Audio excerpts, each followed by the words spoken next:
사도 바울은 이제 지금까지 다루었던 핵심 주제들을 요약하며 갈라디아서를 마무리합니다. 먼저 11절에서는 내 손으로 너희에게 이렇게 큰 글자로 쓴 것을 보라 라고 말합니다. 이 당시에는 서신을 쓸 때 필사자가 대신 기록하는 경우가 많았습니다. 바울에게도 바울이 하는 말을 그대로 듣고 기록하는 필사자가 있었습니다. 바울 서신 대부분이 이런 방식으로 기록되었습니다. 그래서 편지의 마지막 부분에서 자필로 서명하듯 글을 남긴 것입니다.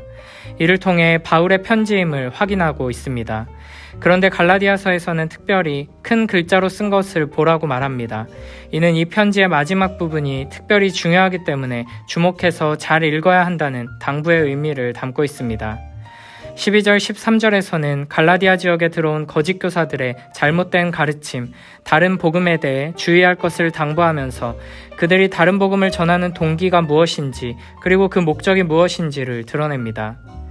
물은 육체의 모양을 내려하는 자들이 억지로 너희에게 할례를 받게 함은 그들이 그리스도의 십자가로 말미암아 박해를 면하려 함뿐이라. 할례를 받은 그들이라도 스스로 율법은 지키지 아니하고 너희에게 할례를 받게 하려 하는 것은 그들이 너희의 육체로 자랑하려 함이라. 아멘. 거짓 교사들이 그렇게 할례를 강조하는 이유는 십자가로 인해 받게 되는 박해를 피하기 위함이라고 말합니다. 앞서 5장 11절에서 바울은 내가 지금까지 할례를 전한다면 어찌하여 지금까지 박해를 받으리요 그리하였으면 십자가의 걸림돌이 제거되었으리니 라고 말했습니다. 십자가의 복음을 전하는 것으로 인해 핍박과 박해를 받을 수밖에 없다는 것입니다. 십자가는 많은 사람들에게 거부감을 불러일으키며 특별히 유대인들에게는 격렬한 저항을 일으켰습니다. 그래서 이에 타협하면서 모두가 만족할 수 있는 길을 제시하고자 십자가의 율법을 더한 거짓 복음을 전한다는 것입니다. 13절에서는 그들이 할례를 받고 율법을 지켜야 한다고 가르치면서도 정작 스스로 율법을 온전히 지키지 못하는 모순적이고 위선적인 모습을 보이는데 이는 그들이 너희의 육체로 자랑하려 함이라고 말합니다. 그들이 그렇게 열심히 복음과 더불어 할례와 율법을 전하는 이유는 결국 자기 자신을 높이기 위함이라는 것입니다. 거짓 교사들은 더 많은 이들에게 할례를 주고 율법을 준수하게 함으로써 자신의 영향력을 확대하고 자신의 영광을 높이기 원했습니다. 이에 반해 사도 바울은 십자가의 복음, 참된 복음을 가감없이 있는 그대로 전했고 세상 속에서 자신의 영향력을 높이려 한 것이 아니라 오직 십자가만 자랑하며 하나님의 영광을 위해 일했습니다. 이에 대해 14절에서 이렇게 말합니다. 그러나 내게는 우리 주 예수 그리스도의 십자가 외에 결코 자랑할 것이 없으니 그리스도로 말미암아 세상이 나를 대하여 십자가에 못 박히고 내가 또한 세상을 대하여 그러하니라. 아멘. 복음은 우리가 하나님 앞에 떳떳하게 설 수 있도록 하나님께서 우리에게 많은 축복을 내려주시도록 하기 위해 우리가 선을 행하고 하나님께서 기뻐하실 만한 일들을 많이 해야 한다는 메시지가 아닙니다. 이런 식의 가르침은 세상의 모든 종교와 철학과 사상 속에 있는 것입니다. 세상 종교들은 신에게 축복받기 위해서는 우리가 그에 합당한 자격을 갖추어야 한다고 말합니다. 열심히 노력해서 선을 행하고 덕을 쌓고 어떤 경지에 이르러야 한다는 것입니다. 교회 안에 침투해온 거짓 교사들뿐 아니라 세상의 모든 종교와 철학과 사상이 이와 같은 구조를 가지고 있습니다. 그리고 우리의 부패하고 타락한 본성, 죄악된 본성도 이와 같은 원리를 선호합니다. 모든 인간은 하나님 앞에 자기 힘과 능력으로 스스로 떳떳하게 서고 싶어 합니다. 그러나 복음은 이 세상의 그 누구도 하나님을 만족시킬 만한 선과 의와 아름다움을 갖출 수 없다고 말합니다. 세상 종교와 철학과 모든 사상들은 어떻게 하면 좀 더 나은 인간이 될 수 있는가, 어떻게 하면 좀 더 나은 세상을 만들 수 있는가에 대해 여러 가지 희망찬 대답을 내놓지만 성경은 완전한 절망을 전제로 이야기를 시작합니다.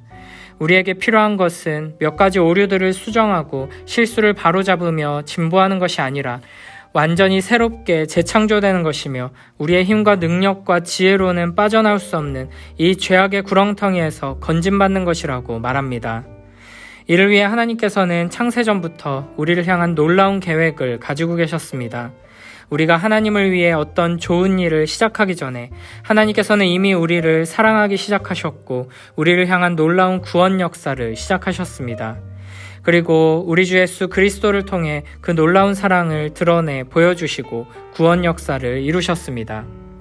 이제 우리는 예수 그리스도께서 우리를 위해 이 땅에 오시고 고난받으시고 죽으시고 부활하심을 통해 구원받게 되었습니다. 예수 그리스도를 믿는 믿음으로 하나님의 용서와 모든 축복을 값없이 선물로 은혜로 받게 된 것입니다. 그러므로 이 세상의 모든 종교와 철학과 사상들의 원리를 따라 살아가는 자들, 자기 공로로 구원받고 축복을 얻는 율법주의의 원리를 따라 살아가는 자들은 계속해서 자기 공로와 의를 드러내며 자기 자랑을 늘어놓지만 오직 믿음으로 오직 은혜로 구원받은 참된 그리스도인들은 하나님께서 우리에게 베풀어 주신 놀라운 사랑을 자랑하고 우리를 구원과 축복으로 인도하는 십자가의 은혜를 자랑하게 되는 것입니다. 로마서 3장에서 바울은 복음을 설명한 다음에 그런즉 자랑할 데가 어디냐 있을 수가 없느니라 무슨 법으로냐 행위로냐 아니라 오직 믿음의 법으로니라 라고 말합니다.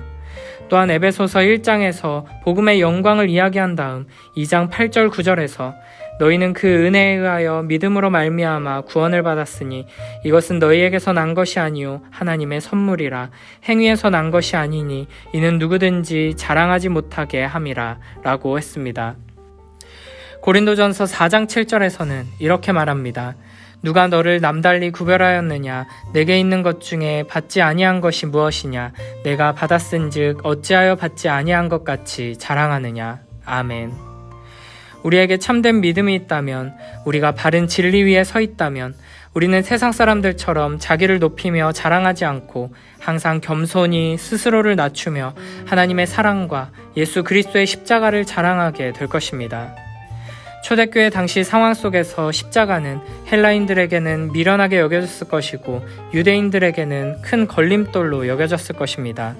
그들에게 십자가는 가장 끔찍하고 잔인한 사형도구에 불과했으며 처참한 실패를 상징했고 하나님의 진노와 저주를 의미했습니다. 그러나 사도 바울은 고린도전서 2장 2절에서 내가 너희 중에서 예수 그리스도와 그가 십자가에 못 박히신 것 외에는 아무것도 알지 아니하기로 작정하였음이라 라고 말합니다.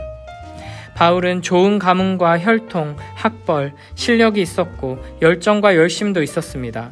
세상에서 인정받을 수 있는 수많은 자랑거리가 있었던 것입니다. 하지만 이제는 예수 그리스도의 십자가를 통해 세상에 대해 참된 자유를 얻게 되었고 예수 그리스도께서 십자가에 못 박히신 것처럼 세상은 나에 대해서 죽었고 나는 세상에 대해서 죽었다고 고백하게 되었습니다. 우리는 이 세상에서 복음을 전하기 위해 하나님의 영광을 드러내기 위해 여러 가지 자랑거리들을 잘 사용해야 한다고 계속해서 유혹을 받습니다. 그러나 십자가의 복음은 우리가 가진 것들, 우리가 이룬 것들을 드러내며 자랑하는 방식으로는 결코 전해지지 않습니다. 오직 십자가를 자랑하는 자들을 통해 복음이 전파되고 하나님의 영광이 드러나게 될 것입니다. 그래서 15절 16절에서는 이렇게 말씀하십니다. 할례나 무할례가 아무것도 아니로되 오직 새로 지으심을 받는 것만이 중요하니라. 무릇 이 규례를 행하는 자에게와 하나님의 이스라엘에게 평강과 긍휼이 있을지어다. 아멘. 할례냐 무할례냐 하는 것, 겉으로 보이는 어떤 조건들을 갖추고 우리가 어떤 행위를 하느냐 하지 않느냐와 같은 육체적인 그리고 세상적인 기준들은 더 이상 우리를 판단하거나 정죄하지 못하게 되었습니다. 이제 우리에게 중요한 것은 오직 새로 지으심을 받는 것 뿐입니다. 이것은 고린도후서 5장 17절에 나온 새로운 피조물이라는 표현과 동일한 것입니다. 성령 하나님께서는 우리의 심령 안에서 믿음으로 역사하셔서 우리를 거듭나게 하시고 죄를 깨닫고 회개하게 하시며 매일매일 육체의 정욕과 거룩한 싸움을 싸우게 하시고 우리를 새롭게 하십니다. 그리스도인됨의 가장 중요한 표지는 우리가 이와 같은 내적인 변화를 경험하고 있느냐 하는 것입니다. 그러므로 우리는 외적인 변화를 이루기 위해 힘쓰기에 앞서서 우리의 마음을 변화시키고 의지를 새롭게 하셔서 회개하게 하시고 믿게 하시고 하나님을 더욱 사랑하게 하시는 성령 하나님의 역사를 풍성히 누리기를 소원하며 부지런히 말씀 앞에 엎드리고 기도하기에 힘써야 할 것입니다. 16절에서는 평강과 긍휼이 이 규례를 행하는 자에게 있다고 말합니다.